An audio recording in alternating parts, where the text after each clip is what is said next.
জয় জুবিন দা, জয় জুবিন দা। এখানে মই 90% জুবিনৰ গীত গাম। অসমীয়া হোক, ৰাজবংশী গীত হোক, ৰাবাই হোক বা অন্য আদিবাসী, বেংগলী, নেপালী যি হোক, যিমান জুবিন দাই গাই থৈছে সেই গীতে গাম দেই। কৈছিলে মই যেতিয়া মৃত্যু হ'ম মোৰ গীত এটাই গাব লাগিব, সেইটো হ'ল মায়াবিনী। আমি অকমান সকলো থিয় হৈ পেলাই জুবিনৰ কাৰণে অকমান গান গাম। আমি সব অকমান থিয় হ'ব লাগে। অকমান আমি জুবিনৰ কাৰণে শ্ৰদ্ধা জনাম, একেলগে গাম আমি গানটো। সকলো থিয় হ'ব লাগে আৰু মোবাইল জ্বলাব লাগে জুবিনৰ কাৰণে। আমি একেলগে মোবাইল জ্বলাই জুবিনৰ কাৰণে শ্ৰদ্ধাঞ্জলি জনাম, আমি একেলগে জনাম। ছাৰ থেংক ইউ ছ' মাছ। ছাৰলৈ ধন্যবাদ জ্ঞাপন কৰিছো, থেংক ইউ।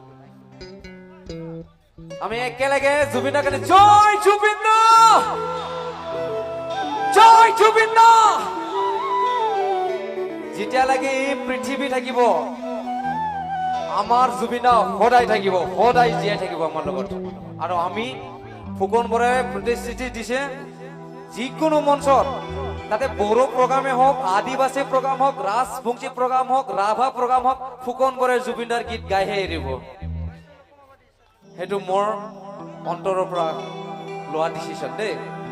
আমি একেলগে গাম। না না নে রে রে না না নে না না নে রে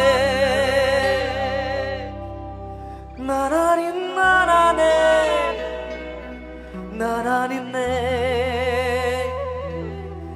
na na ni na na ne na na ni ne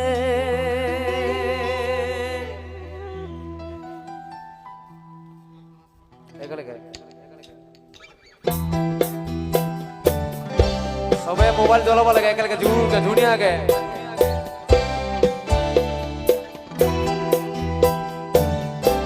সকলো একেলগে